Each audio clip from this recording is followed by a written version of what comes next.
Under the visionary leadership of the PPPC government, Guyana stands at the crossroads of unprecedented growth and development. The 2025 budget, themed "A Secure, Prosperous and Sustainable Guyana," reflects our unwavering commitment to building a brighter future for every citizen. For the first time in the nation's history, the agriculture sector's budget exceeds $100 billion, an allocation of $104 billion in 2025, compared to $98.7 billion last year. This landmark investment solidifies Guyana's position as a regional leader in food security. In his budget presentation, Minister with responsibility for the Finance Ministry, Dr. Ashni Singh, said government is laying the foundation for a secure and prosperous Guyana. He, however, noted that the last 4 years were spent rebuilding a sector that had been neglected in every sense. We spent the last 4 years rebuilding agriculture. From the callous and deliberate neglect it suffered during the previous 5 years. Cumulative taxes, underinvestment in farm-to-market roads, underinvestment in D&I networks, increased land rent and D&I charges, and the deliberate decimation of subsectors such as sugar, all weighed heavily on the sector as a whole, and rice, of course. The APNU AFC's neglect and abandonment of agriculture is perhaps best illustrated, most graphically perhaps illustrated, by Guyana's loss of lead responsibility for agriculture on the CARICOM quasi-cabinet. Mr. Speaker, immediately on assuming office, we elevated agriculture to the highest level of importance on the domestic policy agenda, resulting in Guyana being reassigned lead responsibility for agriculture and food security in CARICOM, which work is now being led with global recognition by our no less a person than His Excellency the President, and indeed no less a person than my distinguished colleague, the Minister of Agriculture. We reversed land rents and D&I charges, reducing annual costs to farmers by $1.3 billion. We ramped up investment in supportive D&I and transport infrastructure. We diversified the range of crops and livestock. We introduced more scientific and climate resilient methods of farming, all of which have contributed to increased production and productivity and have breathed life back into our farming communities. Mr. Speaker, specifically in relation to sugar, and I will say this with all of the clarity that I can muster, the APNU AFC's politically motivated destruction of the sugar industry,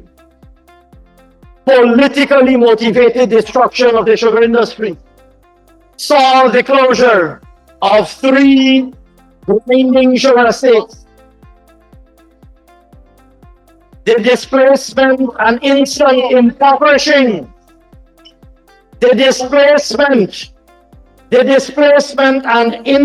impoverishing, of over 7,000 direct employees and their families, and over 40,000 more indirect employees and their families, and the abandonment of $2.5 billion in standing canes and arable cultivation areas.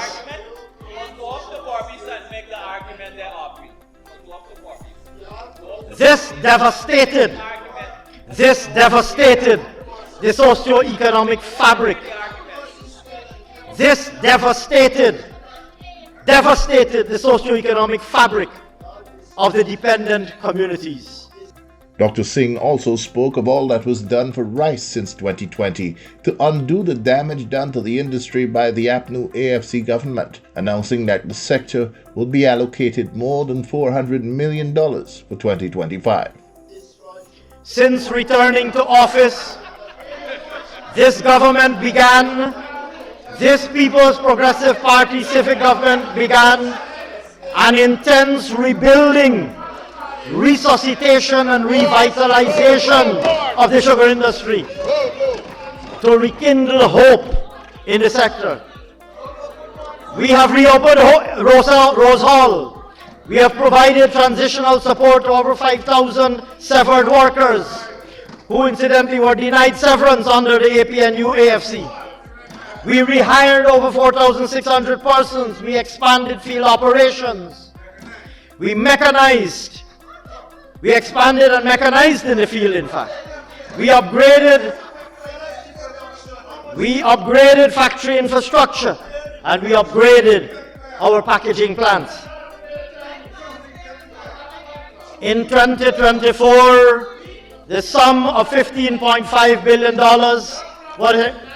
Mr. Speaker, in 2024, the sum of $15 billion was provided in support to the industry, including for acquisition of cane harvesters, conversion of land, and rehabilitation of critical revetment works. Drying capacity was also expanded and additional packaging lines installed, and work progressed on the expansion of the Albion packaging plant. In 2025, that work will continue. An additional 3,000 hectares of land will be converted to further support mechanization. Key investments will be made to acquire additional field equipment, rehabilitate field infrastructure, and construct over 17 kilometers of all-weather roads across the industry. To this end, sir, $13.3 billion is budgeted to continue to support and rehabilitate the sugar industry. Other key allocations in the agriculture sector include $73.2 billion to upgrade and expand the national drainage and irrigation network, $2.9 billion for the development and expansion of other crops, $116 million to support the expansion of the coconut industry, $800 million to support agro-processing subsector, $1.7 billion for various initiatives in the livestock sector, and $1.3 billion for the further development of the fisheries and aquaculture sector. Sir, rice was not spared the consequences. Rice was not spared the consequences of APNU AFC's callousness and incompetence. They boldly proclaimed that rice is private business and therefore not the concern of government.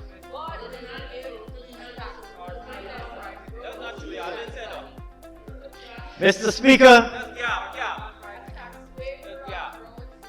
the sector responded favorably to the reversal of those punitive measures since 2020. We constructed drying floors and a screening house. We developed climate-smart rice varieties. We increased investment in pest-resistant, biofortified, and high-yielding varieties of rice.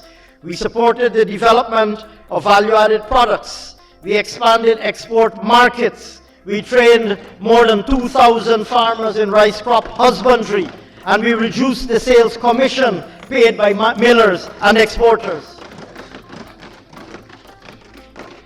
We also provided direct support to farmers with the distribution of fertilizers at a cost of $3.8 billion, of which a sum of $2 billion was provided in 2024, which will benefit the current crop.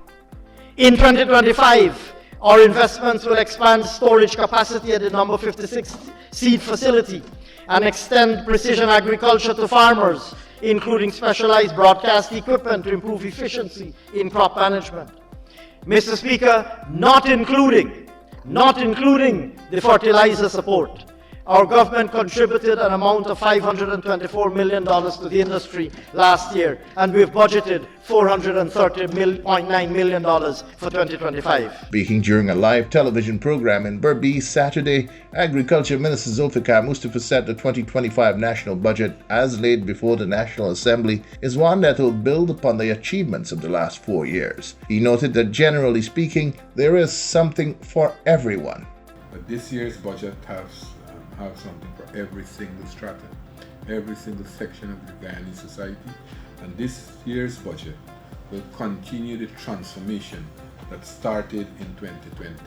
Will continue the modernization, and as you mentioned, it $1.382 trillion the largest budget, but at the same time, our sector, the agriculture sector, I am very satisfied that we have a large amount of budgetary allocation to expend for this year. We will continue the modernization. We will continue to ensure that we use this sum effectively to enhance the lives of the fisher folks, the farmers, the stakeholders in the agriculture sector. And as I said, that the benefit in this year's budget is tremendous. Before we go into the agriculture sector, I know you would want to talk about the other sectors, the benefit for the other vulnerable groups.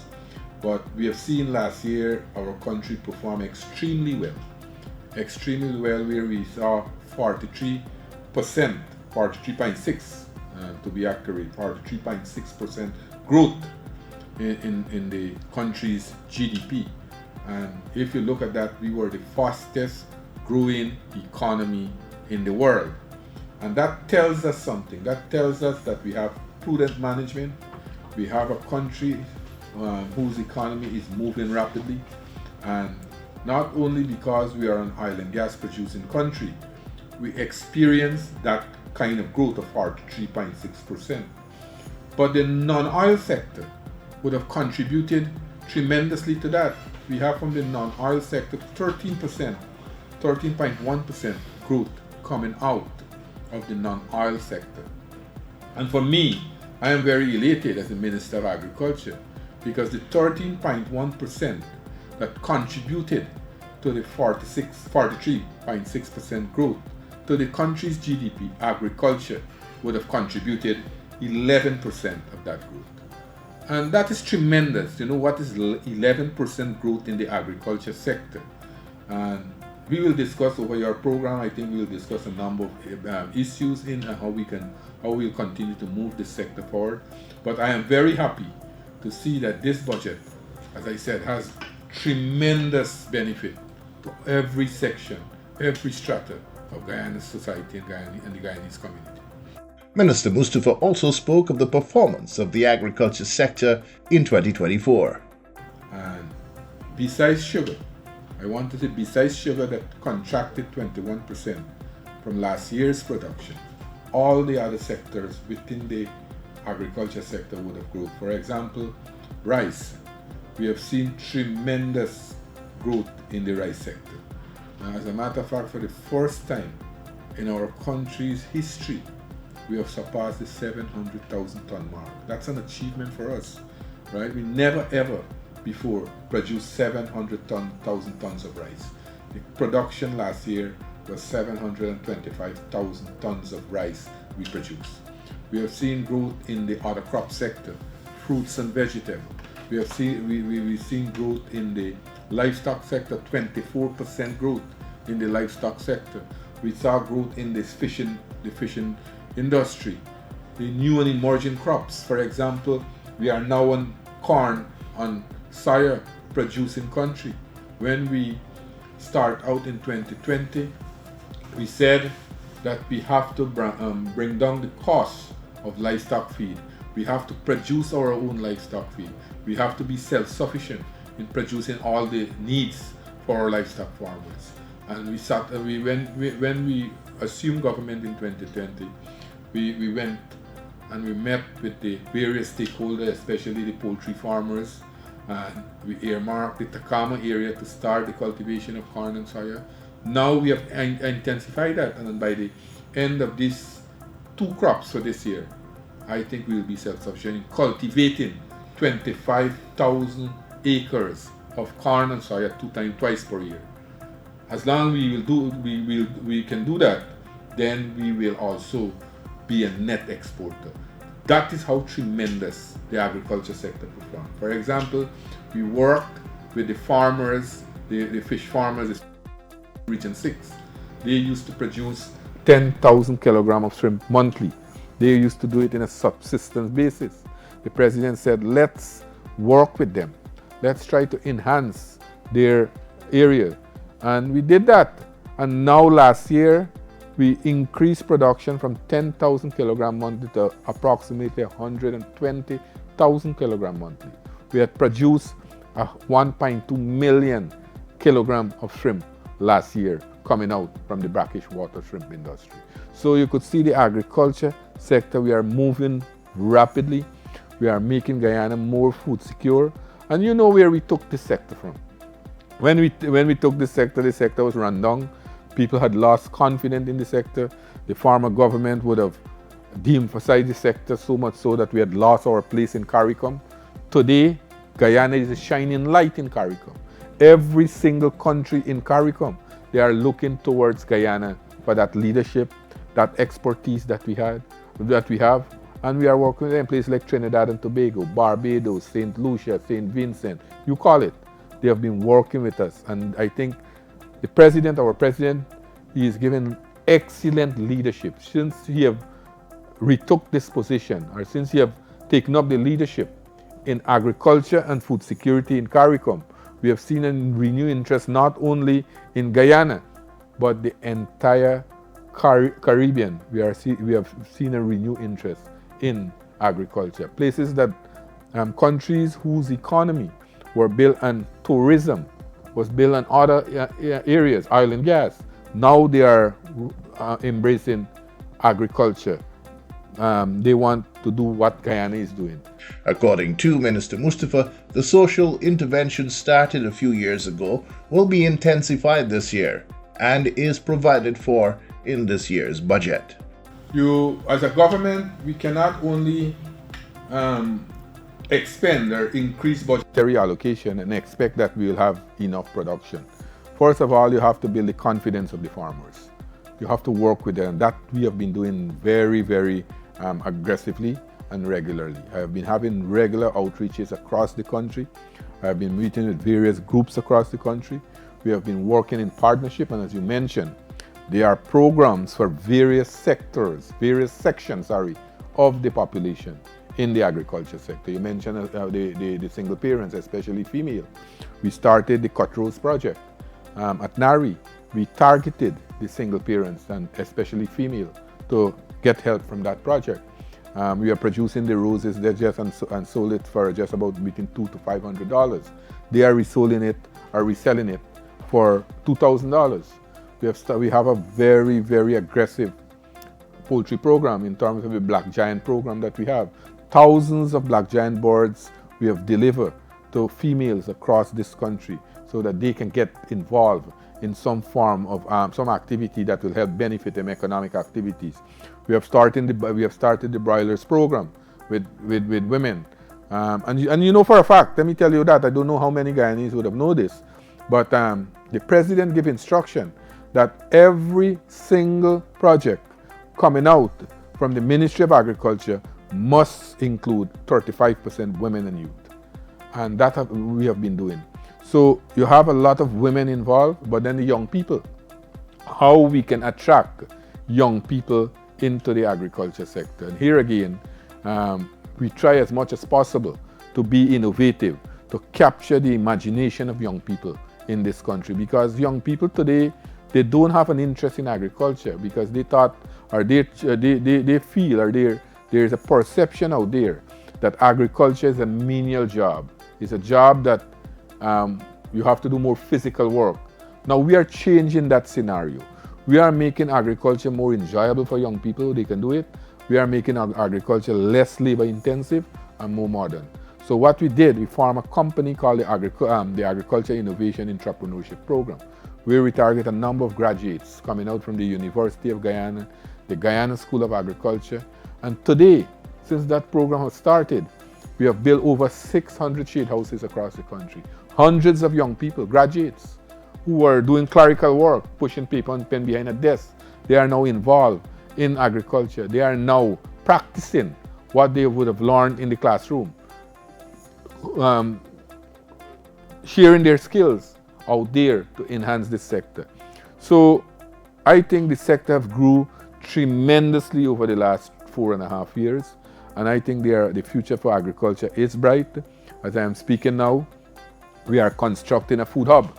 We want Guyana to be the primary area in the Caribbean, a food producing country, where Guyana will be the food hub to produce all the food going to the Caribbean. Because if we have to be successful in reducing the food import bill by 25% by the end of this year, then Guyana has to be successful. And we have a success story in Guyana to tell the Caribbean, to share with the Caribbean, to help them. That is why they have so much confidence. The Caribbean community have so much confidence in Guyana's ability to help them to set up their agriculture sector or resuscitate their agriculture sector. Debate of this year's budget estimates will begin in just over a week.